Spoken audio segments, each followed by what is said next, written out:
쉬운 성경 사도행전 3장. 어느 날 오후 3시 기도하는 시간이 되어 베드로와 요한이 성전으로 올라가고 있었습니다. 성전 문에는 태어날 때부터 걷지 못하는 사람이 앉아 있었습니다. 사람들이 그 사람을 날마다 메고 와서 아름다운 문이라 부르는 성전 문에 앉혀 놓고 성전에 들어가는 사람들에게 구걸을 하게 하였습니다. 베드로와 요한이 막 성전으로 들어가려는 것을 보고 걷지 못하는 사람은 그들에게 구걸을 하였습니다. 베드로는 요한과 함께 그 사람을 눈여겨 본 후에 우리를 보시오라고 말했습니다. 그 걷지 못하는 사람은 무언가 얻을 것을 기대하면서 두 사람을 쳐다보았습니다. 그러나 베드로는 이런 말을 하였습니다. 은과 금은 내게 없으나 내게 있는 것을 당신에게 주겠소. 나사렛 예수 그리스도의 이름으로 일어나 걸으시오. 이 말을 하면서 베드로는 그 사람의 오른손을 잡아 일으켜 세웠습니다. 그러자 그 사람의 다리와 발목에 힘이 생겼습니다. 그 걷지 못하던 사람이 벌떡 일어나 걷기 시작하였습니다. 그는 두 사람과 함께 성전으로 들어가 걷기도 하고 껑충껑충 뛰기도 하면서 하나님을 찬양하였습니다. 모든 사람이 걷지 못하던 사람이 걸어 다니는 것과 하나님을 찬양하는 것을 보았습니다. 사람들은 그가 전부터 성전의 아름다운 문에 앉아 구걸하던 바로 그 사람이라는 것을 알고서 눈앞에서 벌어진 이 일로 인해 크게 놀라며 이상하게 생각했습니다. 그 사람은 베드로와 요한을 꼭 붙들고는 놓아주질 않았습니다.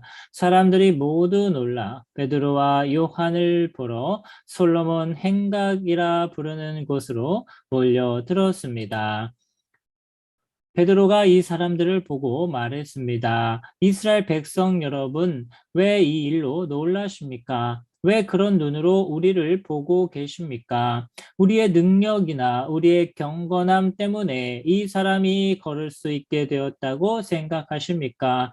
우리 조상의 하나님이신 아브라함과 이삭과 야곱의 하나님께서 그분의 종이신 예수님을 영화롭게 하셨습니다. 여러분은 예수님을 넘겨주어 죽게 했습니다. 빌라도가 그분을 풀어주자고 선고했을 때도 여러분은 빌라도 앞에서 그분을 부인했습니다. 여러분은 거룩하고 의로우신 예수님을 풀어주는 것을 반대하고 그 대신 살인자를 풀어달라고 요구했습니다. 마침내 여러분은 생명의 주님을 죽였습니다. 하지만 하나님께서는 그분을 죽은 자들 가운데서 살리셨습니다. 우리는 이 일의 증인입니다. 예수님의 이름을 믿는 믿음 때문에 여러분이 보고 아는 이 사람이 건강하게 되었습니다. 여러분 모두가 보시다시피 예수님의 이름과 그분을 믿는 믿음으로 이 사람이 완전한 치료를 받은 것입니다. 형제 여러분, 저는 여러분들이 여러분의 지도자들처럼 예수님이 어떤 분이신지 잘 알지 못하여 이런 일을 행했다는 것을 압니다. 하지만 하나님께서는 모든 예언자들을 통해 그리스도께서 고난을 당하실 것이라고 미리 말씀하셨던 것을 이렇게 이루셨습니다. 그러므로 여러분은 회개하고 하나님께로 돌아오십시오. 그리하면 여러분의 죄는 씻음 받을 것입니다. 주님께서 주시는 새로운 때가 올 것입니다. 또 주님께서 여러분을 위해 미리 정하신 그리스도 예수를 보내주실 것입니다. 예수님은 하나님께서 오래 전부터 그의 거룩한 예언자들을 통해 약속하신 대로 모든 것을 원래의 모습대로 회복시킬 때까지 하늘에 머물러 계셔야만 합니다. 모세가 전에 이런 말을 하였습니다. 너희 주 하나님께서 너희 형제들 중에서 나와 같은 예언자 한 사람을 세우실 것이다. 너희는 무엇이든 그분이 하시는 말씀에 귀를 기울여야 한다. 누구든지 그분의 말을 듣지 않는 사람은 하나님의 백성 가운데서 끊어질 것이다. 사무엘을 비롯해서 그의 뒤를 이어 하나님의 말씀을 전한 모든 예언자들이 이 시대에 대해 예언하였습니다.